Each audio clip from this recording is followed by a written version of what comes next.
بسم اللہ الرحمن الرحیم۔ گزشتہ 5 صدیوں میں خلفائے بنو عباس کی پرامن تعمیر نے بغداد کو ایک شاعر کا خواب بنا دیا تھا۔ دریائے دجلہ اسے 2 حصوں میں تقسیم کرتا تھا اور دونوں کناروں کی آبادیوں میں سڑکوں اور نہروں کے جال بچھائے ہوئے تھے۔ بغداد کے محلات اور مکانات گزشتہ 500 برس کے فن تعمیر کے ارتقاء کی داستان بیان کرتے تھے۔ دنیا بھر کے بہترین باغبانوں نے اس کی مٹی میں جنت کے حسین ترین تصورات زندہ کر دیے تھے۔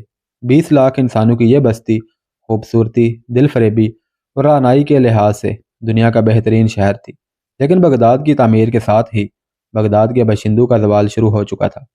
اسلام کا وہ تمدن جس نے صحرائے عرب کی تند و تیز لیکن صحت بخش ہواؤں میں پرورش پائی تھی، اب اس عجمی گہوارے میں سو رہا تھا۔ دربار خلافت میں عربوں کا وہ اثر و رسوخ جو خلیفہ مامون کے زمانے سے کم ہونا شروع ہو چکا تھا، اب قریباً ناپید ہو چکا تھا۔ تاہم حکومت کے ایوانوں سے باہر بغداد کے علمی مراکز میں عربوں کی اہمیت کسی طرح کم نہ ہو سکی۔ انہوں نے حیت، ریاضیات، تاریخ، جغرافیہ، کیمیا، طب، جراحت اور طبیات کے علم و فنون میں نام پیدا کیا۔ گرامر، ادب اور لسانیات پر کتابیں لکھی۔ لیکن بغداد کے کانے اور آرام پسند باشندوں نے ان علوم کو اپنی تعمیر نو کا ذریعہ بنانے کے بجائے دماغی عیاشی کا بہانہ بنا لیا تھا۔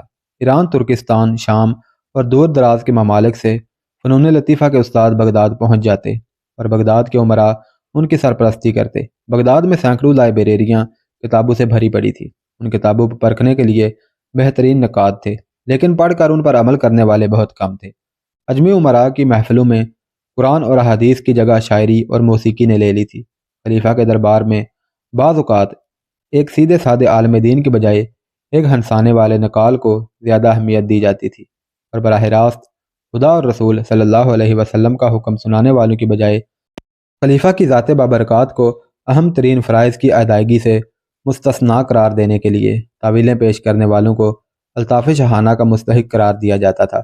شہر کے عین وسط میں قصر حلد کے نام سے ایک شاندار عمارت تھی جس میں عباسی خلفاء رہتے تھے، اور اس عمارت کے ارد گرد امیروں اور وزیروں کے محلات تھے۔ اونچے طبقے کے علماء کے لیے بھی ان محلات تک پہنچنے کے دروازے کھلے تھے، اور یہ اس وقت تک کھلے رہتے تھے جب تک کہ ان کے نظریات خلیفہ کے سیاسی مسلک سے ٹکر نہیں کھاتے تھے۔ قصر حلد سے دور شہر کے ایک سرے پر دریا کے کنارے ایک وسیع قید خانہ تھا، اور اس قید خانے کی سب سے زیادہ تنگ و تاریک کوٹھڑیاں ان جلیل القدر علماء اور اکابرین سلطنت کے لیے وقف تھی جو فتویٰ دینے وقت عباسی خلفاء کے جذبات کا لحاظ نہ کرتے تھے، یا جو انہیں اسلام کی کسوٹی پر پرکھنے کی جرأت کرتے تھے۔ حکومت کی نظر میں صرف وہ مفتیان شرع قابل عزت تھے جو کسی مجرم کے خلاف فیصلہ سنانے سے پہلے اس کا حسب نسب اور دربار خلافت میں اس کا اثر و رسوخ جان لینا ضروری سمجھتے تھے۔ ایک عام آدمی کے لیے قتل کی سزا قتل تھی، لیکن خلیفہ اور عمراء اس سزا سے مستثنیٰ تھے۔ بعض اوقات سلطنت کے واجب الاحترام بزرگوں کی عزت افزائی کے لیے انہیں اپنے دسترخوان پر جمع کرتے، اور خلیفہ کے ملازموں کو بعض اوقات کھانے کے برتن سنبھالنے سے پہلے معزز مہمانوں میں سے بعض کی لاشوں کو ٹھکانے لگانا پڑتا۔ دور انحطاط کے عباسی خلفاء اپنے مخالفین کو زہر سے ہلاک کرنے کے فن میں کمال حاصل کر چکے تھے، اور ایسے زہر بھی دریافت ہو چکے تھے جن کا اثر کھانے والا چند دن کے بعد محسوس کرتا۔ ہر مہمان دعوت میں شریک ہونے سے پہلے یہ سوچ لیتا کہ اس نے کسی موقع پر خلیفہ کو ناراض تو نہیں کیا۔ زیر عتاب لوگ دعوت نامہ موصول ہونے پر ہی سمجھ لیتے کہ ان کا وقت آ گیا ہے، لیکن بعض اوقات چند ہوشیار عمراء میں اتفاق ہو جاتا تو خلیفہ کے لیے اپنی جان بچانا مشکل ہو جاتا۔ اقتدار کی جنگ میں اگر خلیفہ بات کھاتا تو اسے ایرانی اور ترک عمراء کے ہاتھ کا کھلونا بننا پڑتا، اور اگر عمراء مغلوب ہوتے تو وہ اس کے اعلی کار بننے پر مجبور ہو جاتے۔ آخری دور میں عباسی خلفاء کو شعر و شاعری اور فنون لطیفہ سے جس قدر لگاؤ تھا، اسی قدر وہ مذہبی تعلیم سے بیگانہ تھے۔ مذہبی امور کی قیادت کے لیے ایک برنجان مرنج عالم کو شیخ الاسلام بنا دیا جاتا تھا، اور سیاسی امور خلیفہ اپنے ہاتھ میں رکھتا۔ سیاست اور مذہب کی یہ تقسیم اسلام کے لیے سب سے بڑا فتنہ تھی۔ شیخ الاسلام کا قلم خلیفہ کی تلوار کا مطیع بن چکا تھا۔ عزت اور معقول تنخواہ کے لالچ نے شیخ الاسلام کی مسند کو بیشتر علماء کی منزل مقصود بنا دیا تھا، اور اس منزل کی راہ میں دوسروں سے متصادم ہو کر وہ ان کے نظریات باطل قرار دینے اور ان پر کیچڑ اچھالنے سے دریغ نہ کرتے تھے۔ گزشتہ صدیوں میں علماء حق کے اجتہاد میں فقط خدمت دین کا جذبہ کار فرما رہا۔ انہوں نے بغداد کے گمنام گوشوں میں بیٹھ کر اسلام کی شاندار خدمات سر انجام دی، لیکن وہ لوگ جن کی پرواز کی آخری منزل سرکاری علماء کی کرسیاں ہوا کرتی تھیں، بعض اوقات ان بزرگوں کی مخالفت کر کے اور بعض اوقات ان کے نام کا سہارا اور ان کے فتووں کی آڑ لے کر اپنی اہمیت بڑھانے کی کوشش کرتے تھے۔ اگر شیخ الاسلام کسی امام کے مسلک کا پابند ہوتا تو وہ کسی دوسرے امام کے مسلک کو زیادہ صحیح قرار دے کر اس کے ساتھیوں کو مناظرے کی دعوت دیتا، اور بغداد کے بے فکر لوگ جس دلچسپی کے ساتھ شہر کے چوکوں میں جمع ہو کر راگ سنتے اور نکالوں کے تماشے دیکھتے تھے، اس سے کہیں زیادہ ان علماء کے مناظروں میں دلچسپی لیتے تھے۔ مناظرے کی ابتدا ایک دوسرے کو سمجھنے کی نیک خواہشات کے اعلان کے ساتھ ہوتی، ایک تقریر کرتا اور دوسرا اطمینان کے ساتھ سنتا، پھر وہ بیٹھ جاتا اور صاحب صدر کی اجازت سے مخالف جماعت کا لیڈر اٹھ کر جواب دیتا۔ پھر دونوں کی زبانیں آہستہ آہستہ تیز ہونے لگتی۔ جب گالیوں تک نوبت پہنچ جاتی تو دونوں اٹھ کھڑے ہو جاتے، ایک اپنے مد مقابل کی 7 پشتیں گنتا، دوسرا اس کی 20 پشتیں گن ڈالتا، ایک 2-3 زبانوں کی منتخب شدہ گالیاں پیش کرتا تو دوسرا 6-7 زبانوں کی چیدہ چیدہ گالیاں سنا دیتا، اور پھر دونوں اپنے اپنے گروہ سے ہمدردی رکھنے والے عوام سے مخاطب ہو کر گالیوں کا مطلب سمجھاتے، اور جب عوام کا جوش انتہا کو پہنچ جاتا تو دونوں طرف سے نعرہ تکبیر بلند ہوتا اور دونوں گروہ ایک دوسرے پر ٹوٹ پڑتے اور آن کی آن میں لاشوں کے ڈھیر لگ جاتے۔ آخر شہری انتظامیہ یعنی پولیس اور فوج کی لاٹھیاں اس کھیل کو ختم کرتی۔ حکومت نے مناظروں کو تو بند نہ کیا، یہ حکم جاری کر دیا کہ وہاں کوئی آدمی مسلح ہو کر نہ جائے۔ چنانچہ مناظرہ شروع ہونے سے پہلے مناظر ایک دوسرے کو یقین دلاتے کہ ان کی پارٹی کا کوئی آدمی مسلح نہیں ہے۔ اس پابندی نے لڑائیوں کو کم خطرناک بنانے کے ساتھ مکہ بازی اور کشتی کے فن کو اوج کمال تک پہنچا دیا تھا۔ گتم گتا ہو جانے کے بعد ایک دوسرے کی داڑھی نوچنا اور قبا پھاڑنا بغداد کے عوام کے لیے ایک دلچسپ مشغلہ بن چکا تھا۔ علماء پر ہاتھ اٹھانا خلاف ادب سمجھا جاتا تھا، لیکن پھر بھی کبھی کبھی مناظرین اور صاحب صدر ہجوم میں پھنس کر پٹ جاتے تھے۔ ان مناظروں میں کئی نئے مسائل پیدا ہوئے اور پھر یہ مسائل بغداد کے لیے وقت کا اہم ترین موضوع بنتے گئے۔ ان مناظروں میں شہرت حاصل کرنے والے علماء کو عمرا کی مخصوص محفلوں میں بلا لیا جاتا اور وہاں ان کے درمیان لگاتار کئی دن تک بحث ہوتی رہتی۔ عمرا شیخ الاسلام سے کوئی فتویٰ پوچھتے اور پھر اس کے بارے میں نامور مناظرین کی رائے لی جاتی۔ اختلاف کی صورت میں خلیفہ کے سامنے ان کا مناظرہ ہوتا اور خلیفہ کا فیصلہ عام طور پر اس کے حق میں ہوتا جس کی زبان زیادہ تیز ہوتی، یا دوران بحث خلیفہ کے علم و فضل کی ثنا خوانی کر کے یہ ثابت کر دیتا کہ اس کے علم اور خلیفہ کے مقاصد میں ٹکر نہ ہوگی۔ ان تمام قباحتوں کے باوجود اگر خلیفہ اور بغداد کے عوام عربوں کا وہ سپاہیانہ شعار جس نے انہیں پہلی صدی میں دنیا کا حکمران بنا دیا تھا ترک نہ کرتے تو بغداد اور اس کے ساتھ باقی عالم اسلام کو ایک عبرتناک تباہی کا سامنا نہ کرنا پڑتا۔ ولید بن عبد الملک کے زمانے میں عربوں نے جس قدر افواج کے ساتھ سندھ، ترکستان اور اسپین کے ممالک فتح کیے تھے، عباسیوں کے پاس دور انحطاط میں بھی اس سے 3 گنا فوج تھی اور وہ عالم اسلام پر کسی بڑی سے بڑی جلگار کو روک سکتے تھے۔ لیکن اموی اور عباسی خلفاء میں یہ فرق تھا کہ اول الذکر اپنی فوج کے آخری سپاہی تک دور دراز کے محاذوں پر بھیج دیتے تھے، اور عباسی خلفاء بغداد کی 4 دیواری کے اندر رہتے ہوئے بھی اپنی جانوں کی حفاظت کے لیے 2-3 لاکھ تلواروں کی ضرورت محسوس کرتے تھے۔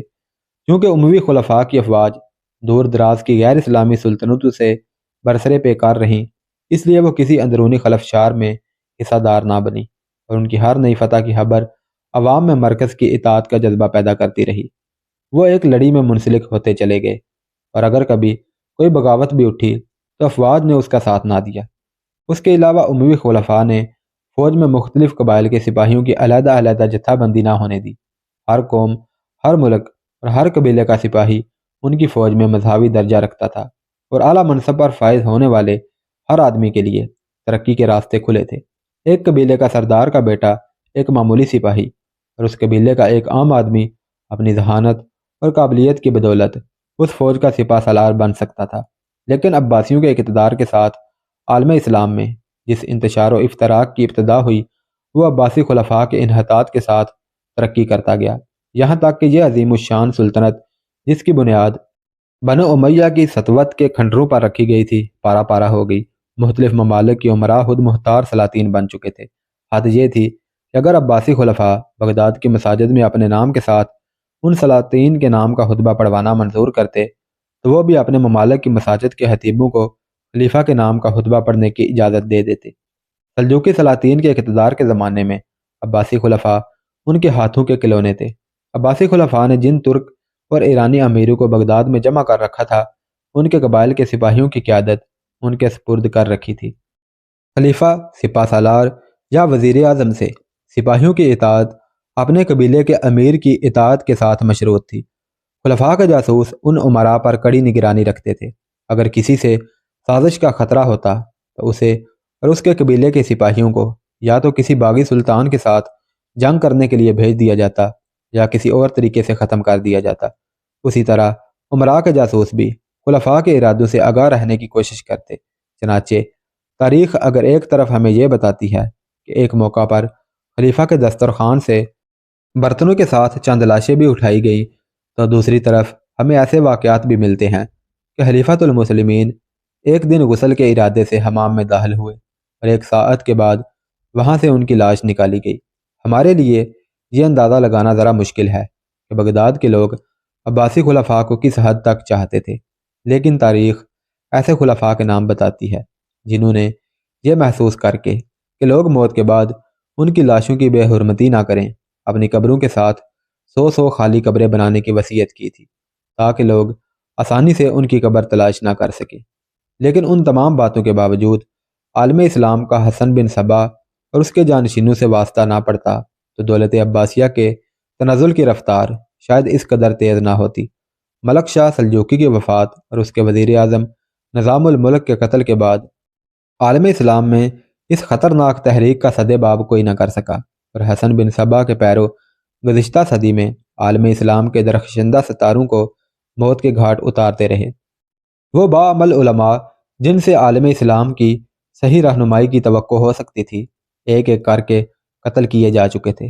چنانچہ جب خوارزم اور بغداد پر تاتاریوں کی افواج قہر الہی بن کر نازل ہونے والی تھی، عالم اسلام ایک خطرناک قحط الرجال کا سامنا کر رہا تھا۔ بغداد پہنچ کر طاہر بن یوسف نے 4 دن قاضی فخر الدین کے ہاں قیام کیا۔ اس دوران وہ بغداد کے چند گلی کوچوں، درسگاہوں اور کتب خانوں سے واقفیت حاصل کر چکا تھا۔ قاضی فخر الدین کے اپنے کتب خانے میں 5000 سے زیادہ کتابیں تھیں۔ فقہ، منطق اور تاریخ پر وہ خود کئی کتابیں لکھ چکا تھا۔ یہ کتابیں قاضی فخر الدین کے لیے معقول آمدنی کا ذریعہ تھیں۔ طاہر نے اپنے باپ کے پرانے رفیق محسن کا پتہ معلوم کیا، لیکن معلوم ہوا کہ اس کا سارا خاندان مصر جا کر آباد ہو گیا ہے۔ فخر الدین کے مکان میں طاہر اور زید کے گھوڑوں کے لیے کوئی جگہ نہ تھی، اس لیے اس نے یہ گھوڑے اپنے ایک پڑوسی کے استبل میں بھجوا دیے تھے۔ طاہر نے آتے ہی اپنے لیے ایک علیحدہ مکان کی ضرورت سے آگاہ کر دیا تھا، لیکن فخر الدین 4 دن تک ٹالتا رہا۔ 5ویں دن اس نے اپنے شاگردوں سے طاہر کے لیے ایک کرائے کا مکان تلاش کرنے کے لیے کہا۔ ایک یہودی دلال نے اسے 2 مکانات دکھانے کے بعد بتایا کہ اگر وہ انہیں خریدنا چاہیں تو بہت سستے مل جائیں گے۔ بغداد کے بعض عمراء نے تو ہندوستان، خوارزم، مصر اور اندلس کے سلاطین کی ملازمتیں اختیار کر لی تھی، اور ان کے عالیشان مکان نہایت ارزاں قیمت پر بک رہے تھے۔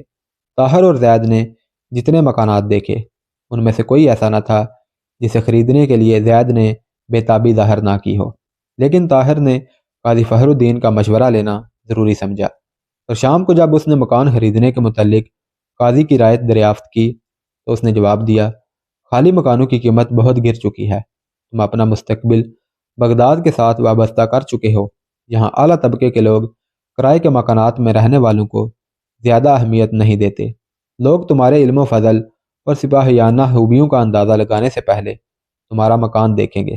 اگر تمہارے پاس مکان خریدنے کے لیے معقول رقم ہے تو ضرور خریدو، لیکن یہ ضروری ہے کہ مکان خریدنے کے بعد تمہارے پاس 2-4 سال کے اخراجات کے لیے کافی رقم ہو۔ صلاح الدین ایوبی کی تلوار تمہیں بغداد کی بڑی سے بڑی شخصیت سے متعارف کروا دے گی، لیکن یہ لوگ کلاش آدمی کے ساتھ زیادہ دیر دوستی نہیں رکھتے۔ بغداد میں جو منصب ذاتی قابلیت نہیں خرید سکتی وہ تحائف خرید سکتے ہیں۔ طاہر نے اپنی جیب سے تھیلی نکالی اور اسے کھول کر فخر الدین کے سامنے جواہرات ڈھیر کرتے ہوئے کہا، مجھے ان کی قیمت کا علم نہیں، کیا آپ انہیں ایک مکان خریدنے اور چند سال کی ضروریات کے لیے کافی سمجھتے ہیں؟ قاضی ایک لمحے کے لیے حیران ہو کر جواہرات کی طرف دیکھتا رہا اور بالاحر بولا، اگر یہ جواہرات نقلی نہیں تو تم قصر ہلد کے سوا بغداد کی ہر عمارت خرید سکتے ہو، لیکن علم و فضل اور دولت کبھی اکٹھے نہیں ہوتے، تم نے یہ کہاں سے لیے؟ طاہر نے جواب دیا، یہ بھی سلطان صلاح الدین ایوبی نے دیے تھے۔ قاضی فخر الدین نے چند ہیرے اپنی ہتھیلی پر رکھ کر غور سے دیکھنے کے بعد کہا، تم بغداد کے امیر ترین آدمیوں میں سے ہو، تم اپنے لیے ترقی کا کوئی دروازہ بند نہیں پاؤ گے، لیکن سنو، تمہارے سوا کسی اور کو تو ان کا علم نہیں، صرف چچا احمد کو علم ہے، اور زید، اس کو میں نے نہیں بتایا، لیکن اگر بتا دوں تو وہ قابل اعتماد ہے۔ فخر الدین نے جلدی سے اٹھ کر اپنے کمرے کا دروازہ بند کیا اور واپس آ کر بیٹھتے ہوئے کہا، بیٹا، تمہارے لیے ان جواہرات کو چھپا کر رکھنا بہتر ہوگا۔ طاہر نے حیران ہو کر سوال کیا، کیا بغداد میں چور بھی ہیں؟ قاضی نے جواب دیا، بغداد میں چوروں کے ہاتھ کاٹے جاتے ہیں، لیکن تمہیں ایسے متمدن ڈاکوؤں سے خطرہ ہے جن کے ہاتھ چومے جاتے ہیں۔ آپ کا مطلب؟ میں کسی خاص آدمی کا نام نہیں لینا چاہتا، دربار کے امراء میں سے چند ایسے ہیں جو ایسے قیمتی جواہرات کی ہوس میں اللہ کی قیود کی پرواہ نہیں کرتے، اور جب تک تم اجنبی ہو تمہیں ایسے لوگوں سے باخبر رہنا چاہیے۔ کیا وہ مجھ سے زبردستی کھینچ لیں گے؟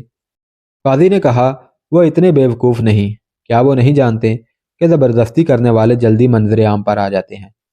کیا خلیفہ ایسے لوگوں سے باز پرس نہیں کرتا؟ خلیفہ ایسے لوگوں سے باز پرس کرے تو دربار میں اسے بیش قیمت تحائف کون پیش کرے؟ اور پھر یہ بھی ضروری نہیں کہ ہر شخص کی آواز خلیفہ تک پہنچ سکے، عوام کو ان کا دیدار صرف عید کے موقع پر نصیب ہوتا ہے، اور وہ بھی کافی دور سے۔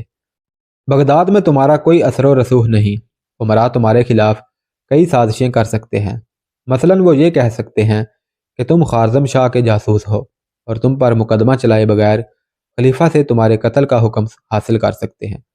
کیا ایسے موقع پر سلطان صلاح الدین ایوبی کی تلوار مجھے بے گناہ ثابت نہ کر سکے گی؟ وہ یہ بھی کہہ سکتے ہیں کہ حکومت مصر نے تمہیں سلطنت بغداد کا تختہ الٹنے کے لیے بھیجا ہے۔ طاہر نے تھوڑی دیر سوچنے کے بعد کہا، مجھے دولت سے محبت نہیں، میں بغداد میں بہت بڑا مقصد لے کر آیا ہوں۔ میں دربار خلافت میں رسائی حاصل کرنا چاہتا ہوں کہ خلیفہ کا ایک نیک نیت مشیر بن کر حکومت کی خارجہ حکمت عملی میں تبدیلی پیدا کر سکوں۔ عالم اسلام اس وقت مختلف اطراف سے خطرناک آندھیوں کا سامنا کر رہا ہے۔ گزشتہ صلیبی جنگوں میں دربار خلافت کی بے تعلقی اور غیر جانبداری سے مغرب کے نصرانی حکمرانوں کے حوصلے بہت بڑھ گئے ہیں۔ سلطان صلاح الدین ایوبی نے انہیں عبرتناک شکستیں دے کر شام اور فلسطین سے نکالا، لیکن ہلال اور صلیب کے ان فیصلہ کن مارکوں میں دربار خلافت کا طرز عمل بہت مایوس کن تھا۔ شکست کے باوجود اہل یورپ پر ان مارکوں نے ثابت کر دیا ہے کہ خلیفہ کو بغداد کے سوا باقی عالم اسلام کے ساتھ کوئی دلچسپی نہیں، وہ اہم ترین محاذ پر بھی چند رضاکاروں سے زیادہ نہیں بھیج سکتا، اس لیے وہ سرنو منظم ہو کر مصر کی سلطنت کو تحت و تاراج کرنا چاہتے ہیں، اور یہ سلطنت عیسائیت کے سیلاب کے سامنے عالم اسلام کی آخری دیوار ہے۔ ممکن ہے کہ یہ دیوار تنہا اس طوفان کا رخ بدل دے، لیکن شمال مشرق سے چنگیز خان کی صورت میں ایک نیا طوفان اٹھ رہا ہے، اور اس طوفان کو اگر سلطنت خوارزم کی حدود کے پار نہ روکا گیا تو کسی دن یہ بغداد کو بھی خس و خاشاک کی طرح بہا لے جائے گا۔ بغداد کی چھاؤنی میں ایک بڑی فوج موجود ہے، لیکن بغداد فوج کے سرداروں کی سازشوں کا مرکز صرف اس لیے بنا ہوا ہے کہ ان کے سامنے کوئی مشترکہ محاذ اور بلند نصب العین نہیں۔ ان کی زندگی ان جہاز رانوں کی زندگی نہیں جو نئے ممالک اور نئے راستے تلاش کرنے کے لیے گھر سے نکلتے ہیں اور اپنے ساتھیوں سے حسد و بغض رکھنے کی بجائے انہیں اپنا دستے بازو سمجھ کر ان پر جان چھڑکتے ہیں۔ خطرناک طوفان اور مہیب بھنور ایسے ملاحوں میں انتشار پیدا کرنے کے بجائے ان کے اتحاد و اتفاق کے رشتے اور زیادہ مضبوط کرتے ہیں، لیکن بغداد کے لوگ ان مچھیروں کی طرح ہیں جو چھوٹے سے جوہڑ میں مچھلیوں کی تقسیم پر لڑ رہے ہوں، جنہیں یہ بتانے والا کوئی نہیں کہ یہ دنیا ناپید کنار سمندر ہے، اور اگر وہ اس سمندر میں اٹھتی ہوئی موج نہ بن سکے تو سمت مخالف سے اٹھتے ہوئے طوفانوں کی موجیں ان پر چھا جائیں گی۔ انہیں یہ بتانا میں اپنا فرض سمجھتا ہوں۔ اسی فرض کے احساس نے مجھے بغداد آنے پر آمادہ کیا۔ اور گھر سے رخصت ہونے سے چند دن قبل مجھے یہ علم نہ تھا کہ میری مشکلوں کو آسان بنانے کے لیے میرے پاس اس قدر دولت بھی ہے۔ صلاح الدین ایوبی کے خون اور پسینے کا ہر قطرہ خدمت اسلام کے لیے وقف تھا۔ میں چاہتا ہوں کہ اس کی عطا کردہ دولت سے اسلام کی کوئی خدمت سر انجام دوں۔ اس لیے مجھے یہ دولت اپنے لیے سنبھالنے کا اس قدر شوق نہیں جس قدر اسلام کی راہ میں خرچ کرنے کی خواہش ہے۔ اگر مجھے یہ محسوس ہوا کہ اس پر کسی امیر کی نگاہ ہے تو میں ان جواہرات کو بغداد کے نادار اور مفلس لوگوں میں لٹا دوں گا، کسی زبردست امیر کے خزانے میں نہ جانے دوں گا۔ جو مقاصد میں نے آپ پر ظاہر کیے ہیں ان کے حصول کے لیے دربار خلافت تک میری رسائی ضروری ہے۔ گزشتہ 4 دن میں نے بغداد کے متعلق جو اندازہ لگایا ہے وہ یہ ہے کہ عوام اب بھی ایک صحیح نصب العین پر جمع ہو سکتے ہیں، صرف امراء کی اصلاح کی ضرورت ہے۔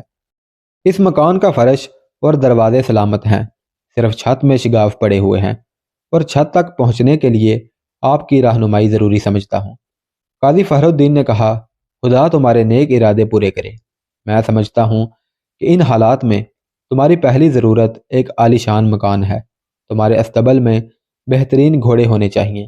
اگر تم بغداد کے میدان میں چوگان اور نیزہ بازی میں مقام پیدا کر سکے تو بہت جلد امراء کی نظروں میں آ جاؤ گے، اور اس کے بعد ان میں سے 1-2 قیمتی ہیروں کا تحفہ تمہیں دربار خلافت تک پہنچا دے گا۔ اس کے بعد تم اپنے علم کا لوہا منوا سکو گے، اور اگر خدا کو بغداد کا مستقبل بہتر بنانا مقصود ہوا تو خلیفہ کے معتمد بھی بن سکو گے، لیکن سردست اپنے ارادے کسی پر ظاہر نہ کرنا۔ خوارزم شاہ کو خلیفہ اپنا بدترین دشمن سمجھتا ہے، اور اس دشمن کی ذمہ داری خود اس پر بھی عائد ہوتی ہے۔ طاہر نے کہا، میں جانتا ہوں کہ اس نے بغداد پر چڑھائی کر کے سخت عاقبت نا اندیشی کا ثبوت دیا تھا، لیکن خلیفہ نے اگر خوارزم سلطنت مٹانے میں چنگیز خان کی حمایت کی تو یہ غلطی ناقابل تلافی ہوگی۔ قاضی فخر الدین نے ایک ہیرا اٹھاتے ہوئے کہا، مجھے جواہرات کے متعلق کوئی علم نہیں، لیکن مجھے یقین ہے کہ صرف ایک ہیرا تمہارے لیے بغداد میں ایک نہایت اچھا مکان خرید سکے گا۔ ایک آرمینی تاجر کو میں بہت اچھی طرح جانتا ہوں، چلو اس کے پاس چلیں۔ باقی ہیرے اٹھا کر اپنے پاس رکھ لو۔ وہ تاجر قابل اعتماد ہے، لیکن اسے یہ نہ بتانا کہ تمہارے پاس اس قسم کے اور ہیرے بھی ہیں۔ عصر کی نماز کے بعد طاہر اور قاضی فخر الدین تاجر کے پاس پہنچے۔ اس نے ہیرا ہاتھ میں لے کر ایک لمحہ دیکھنے کے بعد سوال کیا، آپ نے یہ ہیرا کہاں سے لیا ہے؟ طاہر کی بجائے قاضی نے جواب دیا، یہ ایک بہت بڑے آدمی کا تحفہ ہے۔ تاجر نے کہا، میں شاید فوراً اس کی قیمت ادا نہ کر سکوں، لیکن اگر آپ منظور کریں تو میں اس کی آدھی قیمت اس وقت اور آدھی کل صبح تک ادا کر دوں گا۔ قاضی نے سوال کیا، کیا قیمت ہوگی اس کی؟ تاجر نے ہیرے کو 2-3 بار غور سے دیکھا، میں اس کے 50,000 دینار دینے کے لیے تیار ہوں۔ 50,000؟ قاضی نے حیران ہو کر سوال کیا، لیکن سوداگر نے اس کی حیرانی کا مطلب الٹ سمجھتے ہوئے ہیرے کو پھر غور سے دیکھا اور کہا، دیکھیے آپ میرے دوست ہیں، میں آپ کو 60,000 تک دینے کے لیے تیار ہوں۔ اس سے زیادہ اس کی قیمت بغداد میں اور کوئی نہیں دے گا۔ قاضی کو بغداد کے مشہور یہودی جوہری سے زیادہ کی امید تھی، لیکن وہ اس ہیرے کو کسی ایسی دکان پر فروخت نہیں کرنا چاہتا تھا جہاں امراء کے جاسوس ہر وقت موجود رہتے ہیں۔ اس ایک ہیرے کی قیمت سن کر اسے احساس ہو گیا تھا کہ طاہر اس کے اندازے سے کہیں زیادہ دولت مند ہے۔ ایک لمحہ سوچنے کے بعد اس نے کہا، آپ اسے غور سے دیکھیں، اس ہیرے کی قیمت 70,000 سے کم نہیں ہونی چاہیے۔ سوداگر نے کچھ دیر جھگڑے کے بعد پہلے 2,000 کی چھلانگ لگائی اور پھر 500 کر کے 64,000 تک پہنچا۔ بالآخر 64,500 دینار پر فیصلہ ہوا۔